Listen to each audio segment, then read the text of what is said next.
Malam itu, jam yang berada di dinding kamar kembali membuka percakapan dengan kalender yang digantungkan tepat di bawahnya. Kamar itu bercat kehijauan, 3 kali 4 meter. Ada sebuah jendela di dinding selatan dengan gorden double. Dinding utara ditempeli rak buku. Tentu saja isinya bukan hanya buku, tetapi segala macam. Kaset, minyak tawon, semprotan nyamuk, disket, CD, pokoknya segala macam. Dekat jendela ada sebuah dipan yang merapat ke dinding timur. Ketika percakapan itu dimulai, lelaki penghuni kamar yang suka susah tidur di dipan itu sedang tidak ada di sana.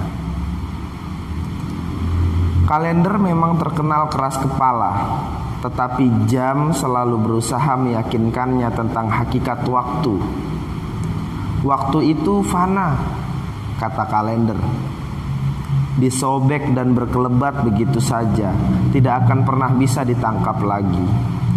Orang menyobekku dan memanfaatkanku sebagai bungkus kacang atau apa saja, katanya, hanya untuk menghilangkan jejak yang pernah dilaluinya dengan sangat tergesa.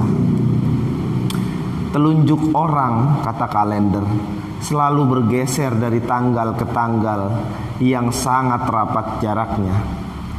Kalau sudah menunjuk ke suatu tanggal, sama sekali tidak berniat memperhatikan yang sebelumnya. Tetapi jam berpendapat lain. Waktu itu abadi, katanya. Kalau jarum-jarumku berputar, kata jam, mereka bergerak dari angka ke angka yang lain, tetapi tetap saja di porosnya. Karena abadi, kata jam, ia tidak bisa ditunda atau dibatalkan, apalagi dihentikan. Pendeknya, tidak akan ada yang pernah bisa menangkap waktu dan memenjarakannya untuk disiksa atau diadili atau dirayu atau diapakan saja. Kalender dan jam juga bertengkar tentang apakah waktu bisa ditunggu. Soalnya orang selalu bicara mengenai menunggu waktu. Kalau bisa ditunggu, kata kalender, maka yang menunggu itu mempunyai jarak dengan waktu, yakni berada di luarnya. Itu mustahil. Tetapi jam mengatakan bahwa segala yang di alam semesta ini sedang menunggu waktu dan sekaligus berada di dalamnya. Sementara itu kaset, minyak tawon, semprotan nyamuk, disket sama sekali tidak pernah sepenuhnya mengerti manfaat pembicaraan itu. Semuanya memilih diam saja daripada suasana tambah tidak menentu. Buku apalagi, sama sekali menutup semua panca inderanya. Deretan aksara yang tersusun rapi di dalam buku itu memilih pura-pura tidur, mumpung lelaki penghuni kamar tidak sedang membaca. Lelaki itu jika sedang di rumah, sambil tiduran atau sambil pura-pura bercakap-cakap dengan aksara-aksara itu, suka nguping pembicaraan mereka. Ia dengar perbantahan itu ributnya bukan main, tetapi ia tidak pernah bisa memahaminya. Menghayatinya mungkin. Pada saat-saat tertentu ia memang merasa terganggu oleh cekcok itu. Oleh karenanya ia sangat sering susah tidur. Tapi dokter hanya memberikan beberapa butir obat tidur saja setiap kali badannya yang kurus itu merasa meriang.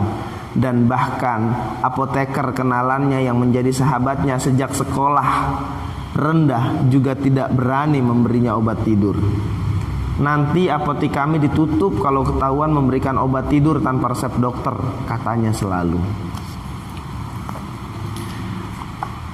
Malam itu juga, yakni ketika lelaki itu tidak berada di kamar, tepat di bawah jendela ada sekuntum bunga wijaya kusuma yang sedang mekar. Sangat hati-hati. Oleh waktu, ia memang hanya diberi jatah malam hari untuk mekar. Jika kebetulan lelaki itu di kamar, ia suka menyingsingkan gorden dan menyaksikan tontonan yang menakjubkan itu. Kesabaran, katanya sendiri, hampir tak kedengaran. Bukan keindahan, katanya membantah dirinya sendiri. Permainan, Bisik lelaki itu jauh dalam hatinya sambil sesekali menoleh ke arah jarum detik jam yang tak pernah berhenti berputar. Bunga yang mekar sangat hati-hati itu seperti merasakan hidup yang nyerinya hampir tak tertahankan, yang hanya bisa dihayati dan dipahami oleh jam dan kalender. Dan kalender dan jam pun memperdebatkan masalah itu. Itu proses kelahiran, kata jam. Bukan, kata kalender, itu upacara kematian. Tiba-tiba kamar jadi sangat gaduh lantaran semua barang yang berada di rak buku itu berteriak-teriak meminta agar perdebatan yang tak menentu dan membuang-buang waktu itu dihentikan saja. Membuang-buang waktu, malah tambah tak berujung pangkal pertengkaran mereka. Sayangnya kali ini lelaki yang suka nguping itu sedang tidak ada di kamar. Ia tidak menyaksikan bagaimana bunga yang di bawah jendela itu hati-hati sekali mekar di awal malam dan menjelang pagi. Kuntum-kuntumnya dengan hati-hati sekali seperti mengantuk lagi dan menjadi layu. Ia tidak mendengar bagaimana jam dan kalender itu begitu sengit bertengkar sehingga letih dan akhirnya memutuskan untuk meminta pertimbangan kepada si lelaki itu perihal bunga itu. Tetapi tak ada yang tahu kapan ia kembali lagi ke kamarnya.